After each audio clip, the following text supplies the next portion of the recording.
چہرے پر کریم لگانے کے نقصانات۔ چہرے پر کریم لگانے کے کچھ نقصانات بھی ہو سکتے ہیں، جانیے ان کے بارے میں۔ اگر آپ بھی چہرے پر کریم لگاتے ہیں تو یہ آپ کی جلد کو بہت سے نقصانات کا باعث بھی بن سکتا ہے۔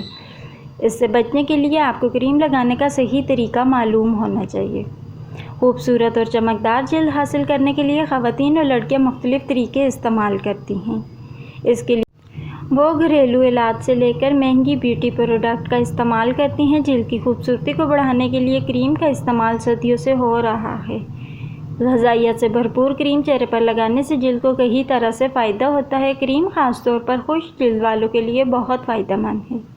اس میں پروٹین، لیکٹک ایسڈ اور چکنائی ہوتی ہے جو جلد کو ملائم اور چمکدار بنانے کا کام کرتی ہے۔ چہرے پر کریم لگانے سے جلد کی خشکی دور ہوتی ہے اور چہرے کی رنگت نکھر جاتی ہے، لیکن ہر چیز کے فائدے کے ساتھ کچھ نقصانات بھی ہوتے ہیں۔ اسی طرح کریم ہر طرح کی جلد کو سوٹ نہیں کرتی۔ اگر آپ بھی بغیر سوچے سمجھے چہرے پر کریم لگاتے ہیں تو اس سے آپ کی جلد کو بہت سے نقصانات بھی ہو سکتے ہیں۔ کریم لگانے سے جلد کو فائدہ تبھی ہوگا جب اسے صحیح طریقے سے لگایا جائے۔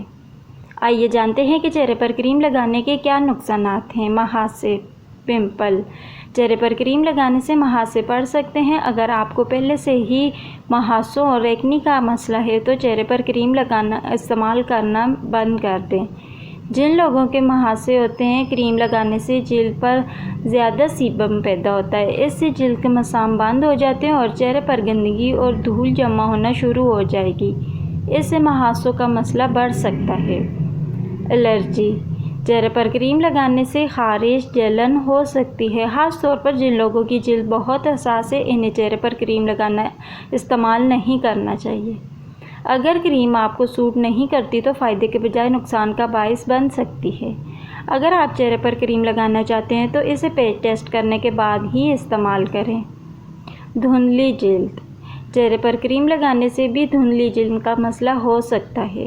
کریم لگانے کے بعد دھوپ میں بیٹھ جانے سے گریز کریں۔ دراصل سورج کی یو وی کرنیں تیل والی جلد پر زیادہ اثر کرتی ہیں۔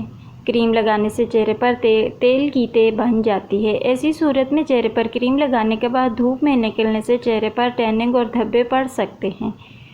خشکی، ڈینڈرف۔ چہرے پر کریم لگانے سے خشکی ہو سکتی ہے۔ آپ کو یہ جان کر حیرانی ہوگی کہ اکثر لوگوں کا خیال ہے کہ سر کی خشکی کا باعث بنتی ہے، لیکن تیل والے سر کو فنگل انفیکشن اور خشکی کا زیادہ خطرہ ہوتا ہے۔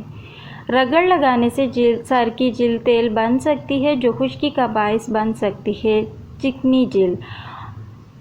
روگنی جلد والے چہرے پر کریم کے استعمال سے گریز کریں۔ دراصل تیل والی جلد پر سیبم کی زیادہ مقدار پیدا ہوتی ہے۔ کریم چکنا کرتی ہے جو جلد کو زیادہ تیل اور چپچپا بنائے گا۔ چہرے پر کریم لگانے کا طریقہ۔ چہرے پر کریم لگانے سے پہلے اپنے چہرے کو پانی سے اچھی طرح صاف کر لیں۔ اس کے بعد ہاتھوں کی مدد سے اپنے چہرے پر کریم کی ایک پتلی تہ لگائیں۔ چہرے پر کریم لگانے کے بعد اسے 10 سے 15 منٹ کے لیے چھوڑ دیں۔ خیال رہے کہ کریم کو زیادہ دیر تک نہیں لگانا چاہیے ورنہ جلد کو نقصان پہنچ سکتا ہے۔ اس کے بعد چہرے کو کسی کلینزر یا فیس واش سے دھو لیں۔ مزید ویڈیو دیکھنے کے لیے میرا چینل سبسکرائب کریں اور بیل آئیکن کو دبائیں تاکہ میری نیو ویڈیو کا نوٹیفیکیشن آپ کو مل سکے۔ ویڈیو اچھی لگے تو اسے لائک اور شیئر کریں۔